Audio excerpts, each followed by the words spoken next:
हमें शादी नहीं करनी है, अगर करेंगे तो हमारी शर्तें होंगी। क्या शर्तें होंगी इस छोटे से मालेराव की? नमस्कार दोस्तों, स्वागत है आपका आपके अपने चैनल हंग्री स्पिरिट्स में। हंग्री स्पिरिट्स देख रहे सारे दर्शकों का मैं अंजू शर्मा दिल से स्वागत करती हूँ। ये छोटा सा बच्चा मालेराव जो बड़ा हो गया है, लेकिन बड़ा हुआ है सिर्फ इस लेवल पे कि उसको बताया गया है कि तू राजकुमार है, तू ऐसा कर सकता है, तू वैसा कर सकता है, तू ना बोल सकता है हर बात को, तू लोगों पे कोड़े बरसा सकता है, तू राजकुमार है।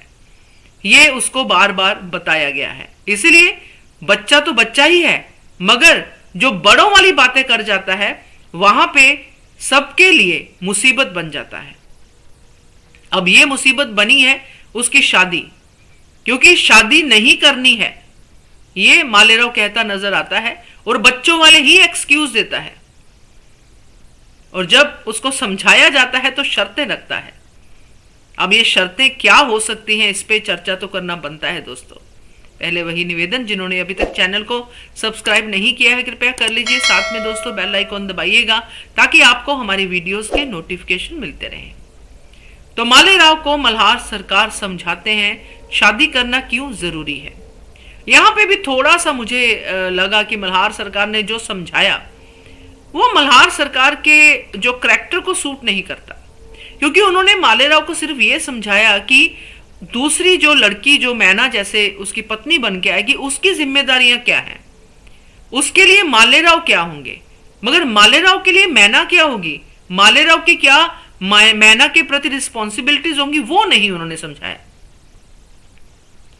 क्योंकि वो ये सोच के, जो उस समय की सोच होती होगी उसके हिसाब से कि जो पत्नी आएगी सब उसी की जिम्मेदारियां हैं कि अपने पति के साथ कैसे रहना है, कैसे उसको मुसीबत में साथ देना है, कैसे उसका जो भी काम है वो करना है, वो सब चीजें उसके लिए दोस्त बनना है, उसके लिए हर रिश्ता निभाना है। तो ये मालेराव के लिए क्या है वो नहीं समझाया, मैना क्या है वो बता दिया। चलिए खैर, ये आगे जाके और क्लियर होगा क्या मल्हार सरकार सिर्फ मालेराव को मनाने के लिए ये बात कह रहे थे या क्या था। मगर यहाँ पे बात है मालेराव की।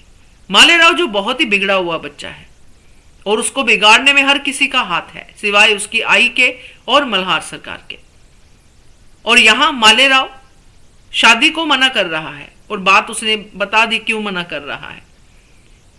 और जब मानता है तो कहता है कि मेरी शर्तें हैं। यहां पे वो राजकुमार वाली बात कर रहा है कि मानूंगा, यानी कि शादी करना मेरे लिए कोई जरूरी नहीं है, मुझे करनी नहीं है, मगर अगर आप लोग जोर देते हो कि मुझे शादी करनी ही है तो मैं शर्तें रखूंगा। अब आपको भी ये बात बहुत क्लियरली समझ में आ रही होगी कि मालेराव की शर्तें आखिर हो क्या सकती हैं। सबसे पहले तो उसका जितनी भी शर्तें होंगी वो उसकी आई से ही रिलेटेड होंगी, यानी कि देवी अहिल्या से ही रिलेटेड होंगी।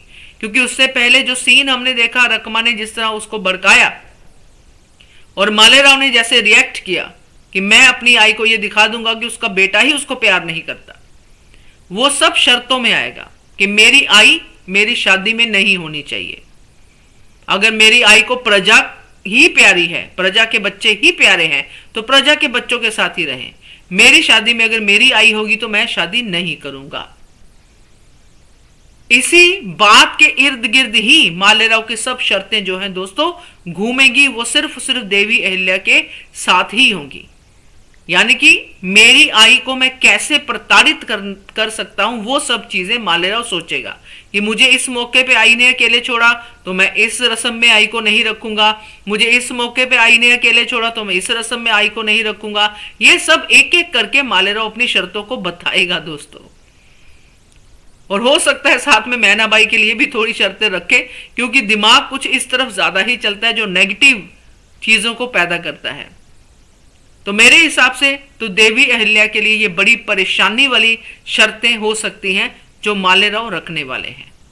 क्या कहना है आपका इसके बारे में कमेंट कीजिए। देखते रहिए channel hungry spirits. Thank you so much. Subscribe to our channel by clicking the subscribe button. Click the bell button and enjoy the latest uploads from our channel.